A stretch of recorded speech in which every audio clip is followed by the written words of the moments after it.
हाँ जी दोस्तों, आज मैं बड़ा ही मजेदार टॉपिक लेके आया हूं और वो है ग्लाइकोलाइसिस। ग्लाइकोलाइसिस का टॉपिक जो होता है वो दोस्तों 11 12th के अंदर और इसके अलावा नीट के अंदर, अदर कॉम्पिटिटिव एग्जाम्स के अंदर, और अपन ये कहेंगे कि साहब ये एमबीबीएस और ये बीएससी वगैरह तक काम आने वाली चीज है। सबसे बड़ी दिक्कत ये आती है कि ग्लाइकोलाइसिस के अंदर जो स्टेप्स होते हैं उनके एंजाइम्स बड़े याद रखने में दिक्कत आती है। वैसे आपको बहुत सारी ऐसी साइकिल्स मिलती है, जिसके बाद में क्रेब साइकिल आएगी, प्लांट्स में केल्विन साइकिल आती है। जगह जगह पे आपको एंजाइम्स याद करने पड़ते हैं और एंजाइम्स सारे के सारे बहुत सिंपल है।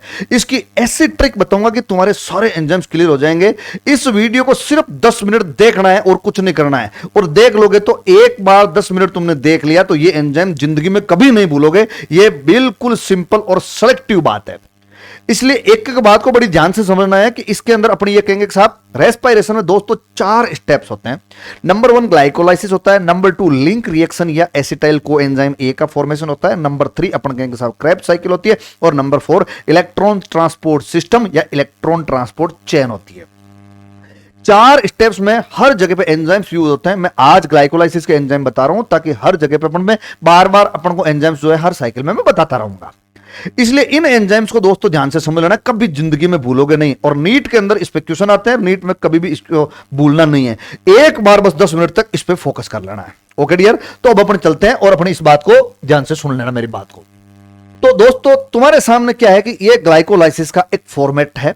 अगर तुम्हें पूछे कि साहब इस ग्लाइकोलाइसिस के फॉर्मेट में टोटल स्टेप्स कितने होते हैं, तो पहली बात तो ये याद रखना है कि ग्लाइकोलाइसिस में दोस्तों टोटल 9 स्टेप्स होते हैं। अपन कहेंगे साहब ये होता है स्टेप नंबर 1, ये स्टेप नंबर 2, ये स्टेप नंबर 3, ये स्टेप नंबर 4, ये स्टेप नंबर 5, ये स्टेप नंबर 6, ये स्टेप नंबर 7, ये स्टेप नंबर 8 और ये स्टेप नंबर 9। इन 9 नंबर के जो स्टेप्स हैं इन पे क्या प्रोडक्ट बनते हैं और क्या एंजाइम काम आता है, अक्सर लोग कंफ्यूज रहते हैं। लेकिन ये बड़ी सिंपल सी ट्रिक लेके आया हूं जिससे तुम्हें सारे के सारे एंजाइम दोस्तों याद हो जाएंगे। अब पूछे कि साहब इसके अंदर होगा क्या, अपने को एक बात जरूर ध्यान रखना है, यहां पे ग्लूकोज का एक मॉलिक्यूल काम आता है और लास्ट में पायरुविक एसिड के 2 मॉलिक्यूल्स बनते हैं।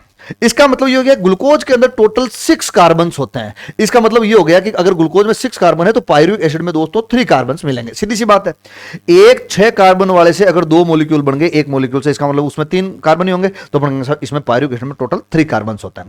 तो एक ग्लूकोज के मॉलिक्यूल से 2 पायरुविक एसिड बनेंगे। और दोस्तों तुम्हारे सामने ये टोटल 9 स्टेप्स हैं। ध्यान ये रखना है कि इन 9 स्टेप्स में से सबसे बीच में ये 5वां स्टेप है। इसका मतलब ये 5th स्टेप को बड़ा ध्यान से सुनना है। क्यों? क्योंकि 5th step is mid point. इसके ऊपर 4 स्टेप, इसके नीचे 4 स्टेप, इसका मतलब सब कुछ चेंज इसी पॉइंट पे होगा। इसलिए इस पॉइंट को अपन डिस्टर्ब टाइप का पॉइंट बोलेंगे। डिस्टर्ब टाइप का पॉइंट इसलिए बोला कि यहां पे कुछ डिस्टर्बेंस होगा, मतलब ये हो गया ऊपर कुछ हो रहा है नीचे कुछ हो रहा है, तो बीच का पॉइंट तो डिस्टर्ब हो रहा है ना, इसलिए इसको डिस्टर्ब टाइप का पॉइंट बोलेंगे। अब ये पूछे कि साहब टोटल 9 स्टेप्स में से बीच का स्टेप 5वां है, और इस 5वें स्टेप पे अपने को दोस्तों 5 बातें याद रखनी है ताकि सारे एंजाइम तुम्हारे समझ में आ जाए। ये 5 बातें कौन कौन सी है, बस ये 5 बात याद रखनी है। अब ये पूछे 5 बात कौन सी है। फर्स्ट बात तो ये है कि डी मतलब डिस्टर्ब स्टेप है और डी मतलब डिहाइड्रोजिनेज। इसका मतलब ये हो गया कि साहब इसमें डिहाइड्रोजिनेज एंजाइम इस स्टेप में काम आता है। इसके ऊपर जितने भी स्टेप्स में एटीपी जो होगी वो हमेशा याद रखना है कि दोस्तों यूज होती है ऊपर वाले स्टेप्स में। नीचे वाले जो स्टेप होंगे उसके अंदर एटीपी हमेशा दोस्तों याद रख लेना है कि साहब ये रिलीज होगी कहां, नीचे के स्टेप्स में। 3 स्टेप तो ये हो गए। अब पूछा कि साहब 2 स्टेप कौन से बच गए। एक स्टेप तो अपने को ये याद रखना पड़ेगा कि साहब यहां पे एक एक्स्ट्रा फॉस्फेट ऐड हो जाएगा, और एक अपने को ये जरूर ध्यान रखना है दोस्तों कि इस स्टेप के ऊपर, इसके जस्ट ऊपर एक मॉलिक्यूल से 2 मॉलिक्यूल बन जाएंगे। ठीक, ये 5 पॉइंट तो याद रह जाएंगे ना। अपने को ध्यान रखना है 5वां पॉइंट, वहां पे 5 पॉइंट याद रखना है 5th स्टेप पे। कोई दिक्कत नहीं, अपन के साथ एक तो ये एंजाइम, एक ये। अब ठीक है भाई, अब अपन चलते हैं कि साहब किस तरह से मामला होगा। ओके डियर, तो मैं यहां पे तुम्हारे सामने ये एक पूरी साइकिल लेके आया हूं और इसके अंदर मैं पूरे के पूरे जो आपके एंजाइम से उनको समझाने की दोस्तों कोशिश करूंगा कौन से एंजाइम काम आता है। सबसे पहले तो मैं कहूंगा कि साहब मेरे को तो स्टेप पकड़ना, स्टेप नंबर कौन सा है, तो अपन कहेंगे साहब स्टेप नंबर 5 इसमें पकड़ लो। तो पहले मैं स्टेप तो चेक करूं, अपने ये कहेंगे साहब ये है स्टेप नंबर 1, इधर लिख देता हूं, यह है स्टेप नंबर 1, यह है स्टेप नंबर 2, यह है दोस्तों स्टेप नंबर 3, यह है दोस्तों स्टेप नंबर 4, यह है दोस्तों स्टेप नंबर 5, यह है दोस्तों स्टेप नंबर 6, और यह स्टेप नंबर 7, और यह स्टेप नंबर 8, और यह स्टेप नंबर 9। टोटल 9 स्टेप हो गए। इसका मतलब ग्लूकोज से लास्ट में पायरुविक एसिड बन जाएगा। ठीक, अब मैं कह रहा हूं साहब मुझे तो इस 5वें पॉइंट की 5th स्टेप की बात ध्यान में रखनी पड़ेगी। अपने साहब 5th स्टेप के अंदर अपने को 5 पॉइंट याद रखने पड़ेंगे। कौन से 5 पॉइंट बताए थे मैंने, समझ आ गया ना। इस पेन से बना देता हूं। तो दोस्तों इस फिफ्थ स्टेप के अंदर अपने को याद रखना है कि साहब ये 5 पॉइंट अपने को याद रखने पड़ेंगे। कौन से? अपन कहेंगे साहब एटीपी यूज होगा कहां? ऊपर। फिर आगे एटीपी रिलीज होगा कहां पे? नीचे। फिर इस पे एंजाइम कौन सा काम आएगा? डिहाइड्रोजिनेज। ये तीसरी बात हो गई। फिर इसके बाद में पूछे फोर्थ नंबर पे अपन कहेंगे साहब यहां पे एक फोस्फेट ऐड होता है और फिर इसके जस्ट ऊपर दोस्तों 2 मॉलिक्यूल बन जाते हैं। तो टोटल ये 5 पॉइंट याद रखना है। ये पॉइंट फर्स्ट पॉइंट, ये सेकंड पॉइंट, ये थर्ड पॉइंट, ये फोर्थ पॉइंट और ये फिफ्थ पॉइंट। ठीक, इसमें तो कोई दिक्कत नहीं, ये 5 पॉइंट याद रख लोगे। अब मुझे एक बात बताओ दोस्तों, एक बड़ी ही सिंपल सी बात है। इस पूरी साइकिल में 3 एंजाइम काम आते हैं। कौन कौन से? एक एंजाइम काम आता है दोस्तों kinase. It is related to ATP. जहां पे काइनेज आएगा वो एटीपी से रिलेटेड होगा। इसके अलावा दोस्तों एक काम आ जाएगा आइसोमरेज। ये इसका मतलब आइसोमर बनाएगा। आइसोमर क्या होते हैं? कि जिनके मतलब जो है कि नंबर ऑफ कार्बन सेम रहेंगे लेकिन स्ट्रक्चर चेंज हो जाएगी, तो अपने याद रखना है, उसको अपन आइसोमर कहते हैं। और तीसरा यहां एक एंजाइम काम आ जाएगा दोस्तों डिहाइड्रोजिनेज। देखो ये रहा है ना डिहाइड्रोजिनेज। यहां पे है डिहाइड्रो, मतलब यहां हाइड्रोजन बाहर निकलेगी नहीं निकलेगी। जब भी हाइड्रोजन बाहर निकल जाती है इसका मतलब हो गया कि उसका ऑक्सीडेशन हो जाता है। होता है नहीं होता भाई? डिहाइड्रोजिनेज क्या करता है? हाइड्रोजन बाहर निकालता है। इसका मतलब वहां पे क्या हो जाएगा? ऑक्सीडेशन। अब मुझे एक बात बताओ, यहां पे मैं तुम्हारे सामने एक बड़ी ही मजेदार चीज लिख रहा हूं ताकि तुम्हें समझ में आ जाए। और वो मजेदार चीज क्या है? वो दोस्तों ये है, सबसे पहली बात तो ये अपने को ये पूछे कि साहब जो एल्कोहल होता है, इस एल्कोहल का जब ऑक्सीडेशन कर देते हैं तो क्या बन जाता है? अपन कहेंगे साहब एल्डिहाइड या कीटोन बनते हैं। बनते हैं नहीं बनते हैं? इसका फिर ऑक्सीडेशन कर दें तो क्या बन जाएगा? अपन कहेंगे साहब यहां पे एसिड बन जाता है। ये केमिस्ट्री की रिएक्शन है। अब यही चीजें सारी उनमें काम आनी है। 5वां स्टेप जरूर ध्यान रखना, 5 स्टेप के 5 पॉइंट याद रखना। और इसके बाद अपन ये कहेंगे साहब एंजाइम सिर्फ ये काम आते हैं और ये एक रिएक्शन होती है वो होती है हमेशा, ये केमिस्ट्री की रिएक्शन है। अब मैं तुम्हारे एंजाइम्स के नाम लिख रहा हूं इधर। अब एक एक बात को ध्यान से समझ लेना है दोस्तों। एक एक एंजाइम का नाम जो है वो तुम्हारे सामने बता रहा हूं। ठीक है भाई? पूछे कि साहब कौन से एंजाइम काम आएंगे? फर्स्ट और लास्ट स्टेप में तो काइनेज। इसका मतलब ये हो गया, ये स्टेप नंबर फर्स्ट है, यहां पे काइनेज बताना है। और ये स्टेप नंबर लास्ट है, इसका मतलब यहां पर भी दोस्तों काइनेज बताना है। इसका मतलब ये रेड पेन से मैं एंजाइम लिख रहा हूं, यहां तो काइनेज काम आ गया। ये है दोस्तों 5वां स्टेप। तो यहां तुम जानते हो कि साहब यहां पे कौन सा एंजाइम काम आ जाएगा? अपन कहेंगे साहब यहां आ जाएगा डिहाइड्रोजिनेज। अब पूछे बाकी स्टेप में अपन कहेंगे साहब अब हमेशा अल्टरनेट चलाना है। काइनेज फिर आइसोमरेज, फिर काइनेज फिर आइसोमरेज, फिर काइनेज फिर आइसोमरेज, अल्टरनेट चलाना, एक साथ नहीं बताना है। तो मैं कहूंगा सर जब यहां फर्स्ट स्टेप में काइनेज, इसका मतलब सेकंड स्टेप में आइसोमरेज, फिर थर्ड स्टेप में दोस्तों काइनेज, तो फिर फोर्थ स्टेप में दोस्तों आइसोमरेज। अब फिफ्थ स्टेप में तो ये आ गया। फिर सिक्स्थ स्टेप में आइसोमरेज का अल्टरनेट क्या हो जाएगा? काइनेज। फिर इसके बाद में दोस्तों आइसोमरेज। अब इसके बाद में मैं काइनेज लिखूंगा तो काइनेज काइनेज साथ हो जाएंगे। तो यहां मैं काइनेज नहीं लिख सकता है, तो यहां पे एक एंजाइम में नया लिख देता हूं जिसका नाम है इनोलेज। तो इनोलेज हमेशा याद रखना है कि कौन से स्टेप में काम आता है? 8th स्टेप में। समझ आ गया ना बात? 8th स्टेप में एनोलेज, 8 एनोलेज, 8 एनोलेज, ए 8 एनोलेज, 8 एनोलेज। समझ आ गया ना? याद रखना है। अब पूछे कि साहब ये बताओ इसमें क्या होगा? अब देखो, अब अपने को वो पॉइंट याद करना है। अपन कहेंगे साहब इस 5वें पॉइंट के अंदर, इस 5वें स्टेप के ऊपर एटीपी यूज होता है। तो इसका मतलब जहां जहां kinase, kinase related to ATP, ऊपर जहां जहां पे काइनेज काम आ रहा है वहां एटीपी यूज कराओ। तो अपन कहेंगे सर यहां काइनेज काम आया, इसका मतलब यहां पे एटीपी यूज होगा और एडीपी बाहर निकलेगा। इसका मतलब इस स्टेप में एक फॉस्फेट जुड़ेगा तो ग्लूकोज से बन जाएगा ग्लूकोज 6 फॉस्फेट। कोई दिक्कत नहीं, स्टेप नंबर 1 हो गया। अब पूछे कि साहब आइसोमरेज, आइसोमरेज क्या करता है? आइसोमर बनाता है। मतलब ये हो गया कि साहब ये एक से दूसरी चीज बना देगा। मतलब एल्डिहाइड से कीटोन या कीटोन से एल्डिहाइड बनाता है। इसका मतलब ये हो गया ग्लूकोज में क्या होता है? एल्डिहाइड। तो ग्लूकोज में क्या है? एल्डिहाइड। अब एल्डिहाइड से क्या बन गया? फ्रक्टोज। तो क्या हो गया? कीटोन बन गया ना। तो अपन के साहब एल्डिहाइड से कीटोन बन गया तो आइसोमरेज काम आ गया। फॉस्फेट में कोई चेंज नहीं आएगा। ठीक। फिर आता है थर्ड नंबर पे काइनेज। 5th स्टेप से ये ऊपर है। इसका मतलब ये हो गया फिर एटीपी यूज हुई। तो अपन कहेंगे साहब यहां फिर एटीपी यूज होती है, एडीपी बनती है और यहां फिर एक फॉस्फेट ऐड हो जाएगा। हो गया फ्रक्टोज 6 फॉस्फेट से फ्रक्टोज 1,6,5 फॉस्फेट बन गया।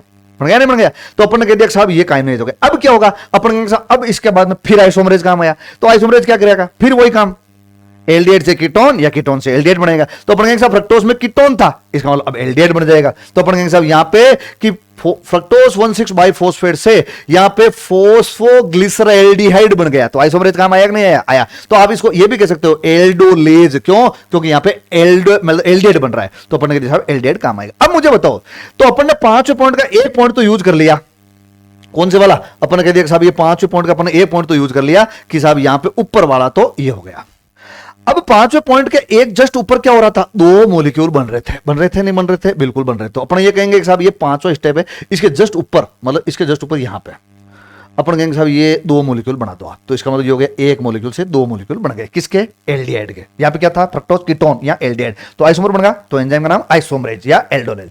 अब मुझे बताओ यहां पे दो फॉस्फेट थे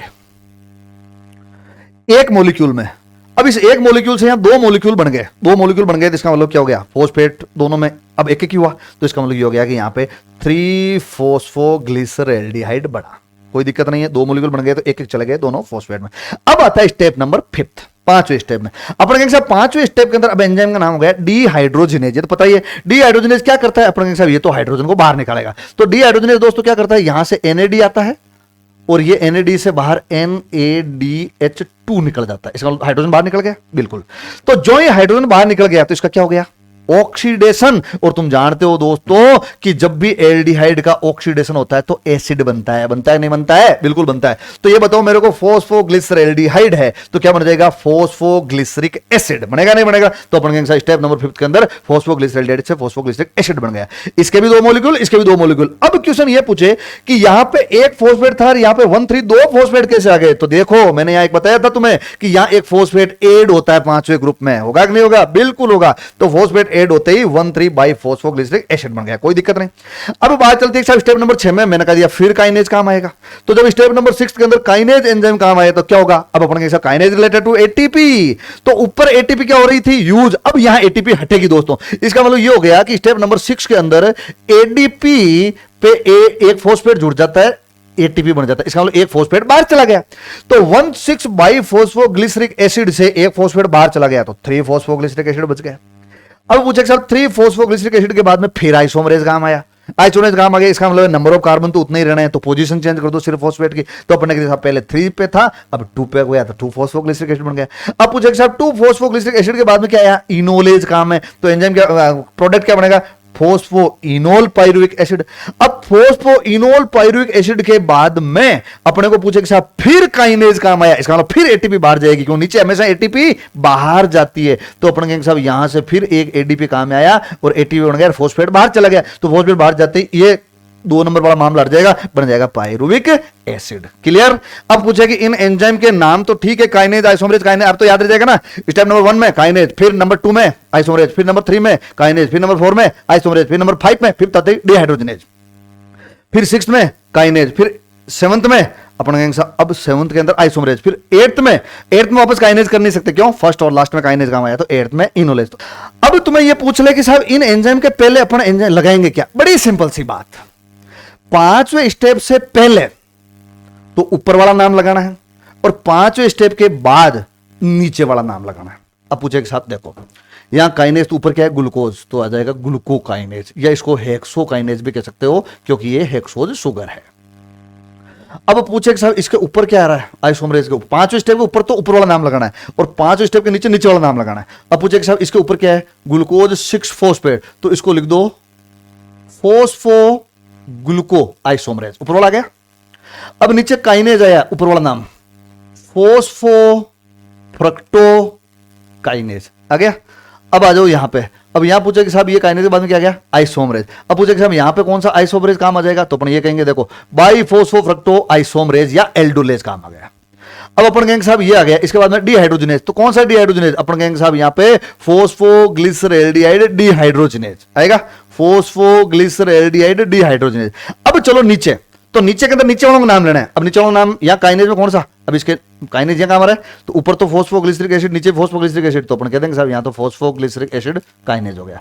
अब अपने पूछे कि साहब यहां पे इसके बाद में क्या हो जाएगा, फिर फॉस्फोग्लिसरिक एसिड या आइसोमरेज हो जाएगा, फिर फॉस्फोइनोल, ये तो सीधे हो गया ना, इनोलेज कौन सा, तो अपन कहेंगे साहब ये फॉस्फोइनोल पाइरुविक एसिड है, तो अपन कहेंगे पाइरुविक एसिड इनोलेज। और अब ये पूछे कि साहब यहां पे, तो अपन कहेंगे साहब पाइरुविक एसिड काइनेज, नीचे वाला का नाम लगा दो।